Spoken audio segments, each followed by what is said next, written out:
Assalamualaikum Kang Gareng, Bagong. Waalaikumsalam Petruk. Waalaikumsalam Petruk. Kang Gareng iki aku arep ngurumpaka. Apa Truk? Iki Mars ABRI, Angkatan Bersenjata Republik Indonesia.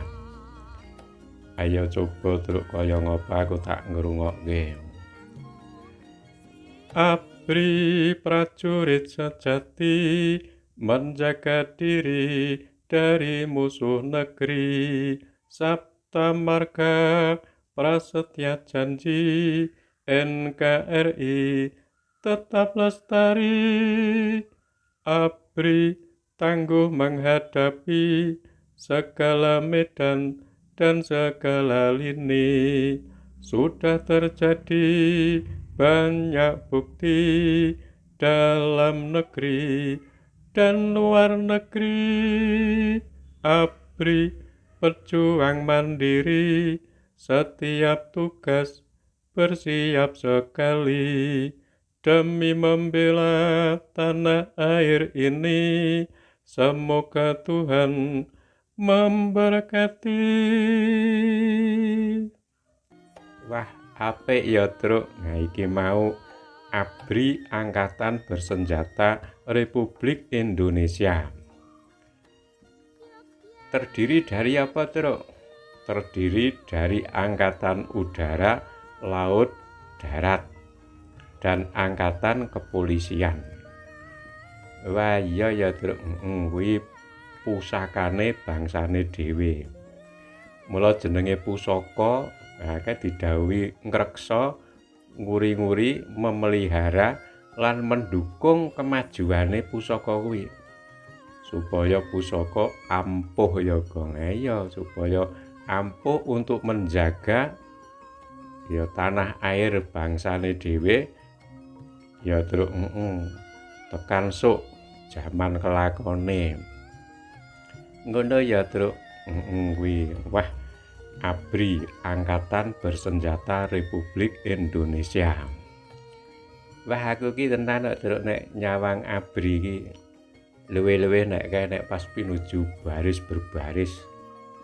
Ya langkah tegape ki rumangsaku kok sak dunia iki paling gagah dhewe ya.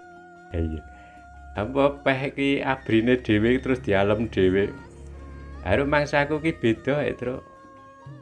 Oh iya pancen kok Truk, aku ya ngono kok Gong. Rumangsaku ki angger nyawang ABRI-ne dhewe iki ya ora mung gagah perkara fisik jelas nek kuwi ning iki lho Gong, ana feel ki apa mbok rasane iki kok ana keindahane ngono lho, seni sing ana jroning rasa kae. Ibarate nek kaya wong nyanyi nembang kae lho Gong, nembang kae nek ana rasane karo sing ora iki lak beda. Oh iya ya ketok berwibawa ngono. Iya iki mula angger nyawang iki ketok iki seneng ngono ya Gong. Iya. Iki mau merga ya anu kok ABRI-ne dhewe iki saka pendiri bangsa jaman dhisik iki manten diilhami saka nilai-nilai perjuangan sing motone kae. Motone piye Truk? ABRI dari rakyat, oleh rakyat dan untuk rakyat. Lho kuwi sing dadi file iki ning kono. Oh iya. Sijine file kuwi kaping pindhone jelas ABRI iki minangka pusakane bangsane dhewe. Mula sangat berharga tinggi mungguhing bangsane dhewe. Pusaka kok, Bang. Sing ngayomi nglindungi menjaga tanah air dhewe. Ya Truk, sijine kuwi sing pembela kebenaran lho.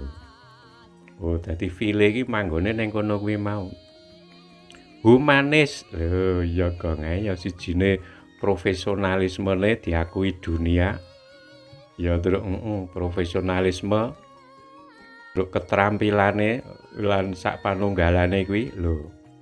Wah iya ya kuwi sijine kuwi humanismene lho kuwi Gong. Ya dilehami saka nilai-nilai pendiri bangsa nenek moyange dhewe iki mau. Ya kayak mau dari rakyat, oleh rakyat, dan untuk rakyat. Oh iya. Mula ora aneh nalika ABRI kaya ana sing kepareng ditugasake ana manca negara di luar negeri sebagai pasukan perdamaian dunia. Ya beda karo tentara-tentara bangsa-bangsa liyane. Sijine menjaga perdamaian keamanan ana bangsa liya, ning kono uga menjadi apa Gong sebagai transfer ilmu, membagi kebudayaan, membagi ilmu karo masyarakat sing ana kono, karo humanisme, dekat dengan rakyat. Jadi bukan hanya ABRI iki dekat dengan rakyat bangsane dhewe, ning dekat dengan rakyat seluruh dunia terus. Ya kok kuwi memang kuwi jati dirine ABRI ning kono kuwi mau. Sijine profesionalisme tingkat tinggi nek manut keterangan sing ana iki ABRI menjuarai berbagai event dunia. Juara menembak. Ya itu berturut-turut berkali-kali lho. Monggo sing ngikuti iki seluruh bangsa iki termasuk bangsa-bangsa sing gede-gede kae negara maju iki. Wah iya ning menjuarai berkali-kali. Kuwi tegese konsistensine profesionalismene iki terjaga, Bro. Wah iya. Monggo lombane berbagai versi perlombaan menjadi juara umum di setiap ya Bro, di setiap versi kuwi mau. Oh iya, sing hebat meneh membanggakan awake dhewe sebagai warga bangsa. Iya, senjatane made in bangsa sendiri lho. Oh iya ya. Lho, iki ora elok kuwi kaya ngono kuwi lak awake dhewe sebagai warga sing biasa wae rumangsa melu seneng. Gong melu bangga.